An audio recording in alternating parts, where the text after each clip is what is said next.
नमस्कार साथियों।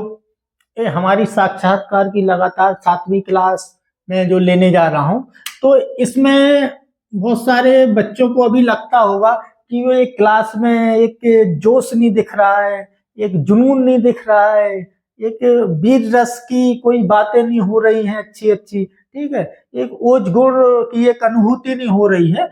तो मैं पहले आपको ये भी स्थिति बहुत अच्छी तरह समझाऊंगा, तो आप इस भ्रम में ना रहिए कि मुझे जोश वाली स्थितियों का कोई पता नहीं है और मैं ये सारी अपनी इंटरव्यू में क्यों नहीं लेके आ रहा हूँ। तो सबसे पहले हम एक शब्द लिख लेते हैं, ठीक है। जोश, जुनून, जज्बा, ठीक है, ओज गुण,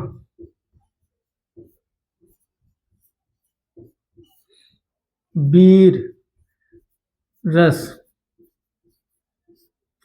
ये सारे हमारे बीच बीच क्लास में ये शब्द आएंगे और ये हमारे अंदर इन सारे चीजों का शरीर में भाव दिखेगा। लेकिन ये भाव एक इन्हीं के जस्ट वो विपरीत में शांत रस, ठीक है, करुणा, दया, इनके विपरीत में ये रस भी हम बहुत अच्छी तरह समझेंगे, ये गुण भी। तो आप किस चीज का, किस शब्द का और किस भाव का कब उपयोग करना है, ये आपको स्थिति से के अनुसार उपयोग करना है। यदि आपकी मान लो आपसे एक प्रश्न पूछा जा रहा है कि आपको इस्लाम धर्म के साथ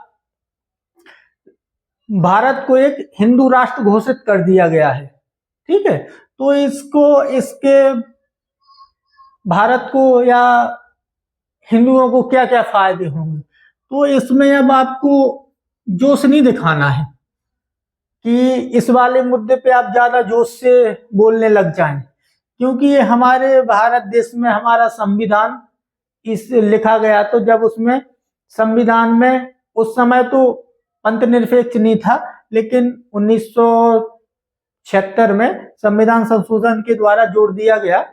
तो ये याद रखना है कि अपना देश पहली बात तो पंथ निरपेक्ष है। किसी भी विशेष धर्म के लिए राज्य का ये कर्तव्य होगा कि वो अलग से सहायता या अलग से उसके साथ ना खड़े दिखे। तो इन चीजों में आपको जोश नहीं दिखाना है। यदि इस मुद्दे पे आपने जोश ज्यादा दिखा दिया तो आपने समझ लो अपनी कमी उजागर कर दी है कि हमको संवैधानिक तौर पे एक संवैधानिक दृष्टि या नजरिया हमारे पास नहीं है। ऐसे तो और कोई में जुनून, आपको जोश, ओज गुण की और वीर रस की अनुभूति कब करवाना है इंटरव्यू पैनल को, जब मान लो किसी विदेशी आप ताकतों से लड़ रहे हैं या आतंकवादी या ऐसी कोई चीज से या ऐसी स्थिति से निपट रहे हैं जो आपके भारत देश की एकता, अखंडता और संप्रभुता या नागरिकों के लिए खतरा हो। तो उस जब आप स्थिति का जवाब देंगे, उस स्थिति में आपको ये सारी चीजें जोश, जुनून, जज्बा, ओज गुण, वीर रस की बिल्कुल धारा प्रवाह, ये सब दिखना चाहिए। यदि कोई ऐसे अपने भारत देश का आंतरिक मुद्दा है और वो बहुत बड़ी संवेदनशील मुद्दा है, तो आपको उसमें स्थिति मतलब वो प्रश्न सुन के आपके अंदर ये वो गुण होना चाहिए कि अब ये प्रश्न हमसे किस भाव की डिमांड कर रहा है, तो आप उस स्थिति में वो डिमांड के साथ वो उत्तर देंगे। यदि आपने ज्यादा जोश दिखाया तो फिर इसमें ये समझ में आने लगता है कि अतिवादी दृष्टिकोण वाला व्यक्ति है। तो अतिवादिता बिल्कुल आप किसी जगह नहीं दिखाई जाएगी। जो भी देखो, आर्मी के जवान हैं उसमें एक जोश होना चाहिए और परमानेंट होना चाहिए। लेकिन यदि आप भारत की किसी भी स्थिति को लेकर और मान लो किसी भी नागरिक भारत देश के या किसी समुदाय के ऊपर या किसी धर्म के ऊपर या किसी भाषा के लोगों के ऊपर या किसी क्षेत्र के लोगों के ऊपर, तो आपने उन मुद्दों पे यदि आपने ज्यादा जोश दिखा दिया तो समझ लेना आपका इंटरव्यू एक नकारात्मक दिशा में जाने लगा है। तो इन चीजों का जरूर ध्यान रखिएगा। मैं काफी दिन से ये बात बहुत अच्छी तरह सोच रहा था। मैं जो भी विद्यार्थी हमारी क्लास को फॉलो कर रहे हैं या बार बार देख रहे हैं, तो उनके मन में ये भाव जरूर आता होगा कि सर मान ले मुझे, चाहे मित्र कह ले, चाहे अपना बड़ा भाई हो तो बड़ा भाई हो, छोटा भाई हो तो छोटा भाई भी मान ले। तो ये बातें स्थिति पर निर्भर करती हैं। आप किस स्थिति पे आपको क्या जवाब देना है, किस गुण का प्रदर्शन करना है, वो आप स्थिति देखकर करिएगा। ये नहीं है कि आपको एक दिमाग में भर दी जाती है। आप बहुत सारे ऐसे सैनिकों से मिलेंगे कि उनका जब वो बात करेंगे आपको तो एक जोश, एक आम जीवन में और एक आम साधारण स्थिति में आपके अंदर जोश सैनिक होने के नाते होना बहुत जरूरी है, क्योंकि आप पूरे देश की रक्षा का दारोमदार आपके ऊपर है।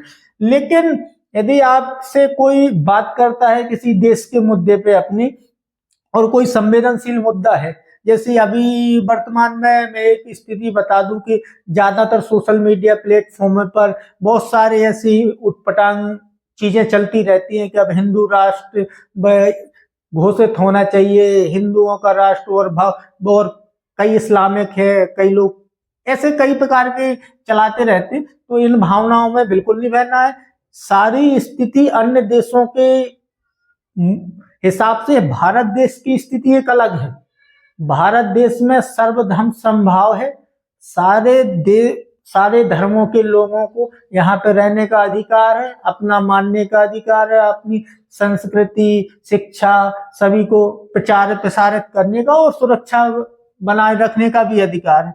तो पहली बात तो इन सब चीजों का आप अभी तो साधारण जीवन में होंगे तो इनका उपयोग इतना नहीं। आप जैसे मैं आपका संवैधानिक दृष्टिकोण आपका विकास करवाऊंगा ना, फिर आप बहुत अच्छी तरह ये जोश वाली चीजें समझ जाएंगे कि मुझे कैसा इन चीजों का उपयोग करना है। यही क्योंकि यही सारे आपके शांत रस है। जैसे कोई एक संवेदनशील मुद्दा है, मान लो आप एक स्त्री विमर्श पे बात कर रहे हैं, ठीक है, और या महिला विमर्श चल रहा है, तो उसमें यदि आपसे सलाह मानी जाए तो आप बिल्कुल शांति के साथ सुन के और शांति के साथ अपनी सलाह देंगे। एक आपके अंदर दया का भाव लगना चाहिए कि नहीं, हमारे देश में महिलाओं की स्थिति है जो वास्तव में दयनीय है। तो ये सारे गुणों का आपको परिस्थिति बस उपयोग करना है। ये जीवन में या आप इंटरव्यू देने जाए तो ये गलती मत कर देना कि ज्यादा अतिवादिता आपकी समझ में आ जाए और वो एक ही आपका जोश गलत जगह पे आपका पूरा इंटरव्यू बेकार कर सकता है। तो ये बहुत जरूरी बातें याद रखना, क्योंकि मैं इस बात को बहुत अच्छी तरह समझता हूं कि आपके अंदर के जो अवगुण है ना, जो भी दुर्गुण है, वो इंटरव्यू पैनल वालों को निकालना बहुत अच्छी तरह आता है। और उनको आए ना आए, लेकिन जो आपके अंदर विचारों में रहता है, आप कितना ही छुपाएं, कितना भी कुछ भी कर लें, वो आपके कर्म वाणी परिलक्षित हो ही जाएगा। एक आपने एक आम जीवन जिया हो और कोई भी यदि आप किसी से बात करते हो और वहां पे जब यदि क्विक जवाब आता है तो वो समझ लेना कि वो सच्चाई है, क्योंकि सच्चाई व्यक्ति के अंदर से जल्दी निकल जाती है। यदि कोई झूठ का या झूठी बात बोलना तो इनके लिए बहुत सोच समझ कर बोलना पड़ता है। तो यही स्थिति रहती है कि आपके यदि विचार अच्छे नहीं है तो आपके कोई भी आप कार्य कर रहे हैं, कोई कर्म हो या कोई किसी को बात कर रहे हैं, तो ये सारी परिलक्षित हो जाती हैं आपके विचार। तो ये स्थिति जरूर आप याद रखना। आपको जुनून कहाँ दिखाना है, आपको करना कहाँ दिखानी है, आपके अंदर दया का भाव कब आए, ठीक है, आपके अंदर वीर रस प्रवाहित कहाँ होना चाहिए। अब वीर रस की जैसे युद्ध चल रहा है किसी अन्य देश के साथ, वो युद्ध तो मतलब अपने यहाँ पे भी आतंकवादियों से या नक्सलियों से निपट रहे हैं सैनिक, तो उस समय आपकी स्थिति एक वीरता वाली होना चाहिए। आप उत्साही करें यदि तो उनके मार्गदर्शन में कैसी कुछ कविताएं, कुछ लाइन, कोई अपने स्वतंत्रता सेनानी, ऐसी बातें होना चाहिए जिसमें वीर रस की जरूरत। लेकिन वो स्थिति अलग हो गई। अब हर जगह आप वीर रस दिखाने लगे तो फिर उसमें तो आपका ज्ञान का विकास या ज्ञान की अनुभूति दूसरे को नकारात्मक ही होगी। तो ये जरूर कहाँ कहाँ हमको उपयोग करना है ध्यान रखना। ठीक है, धन्यवाद।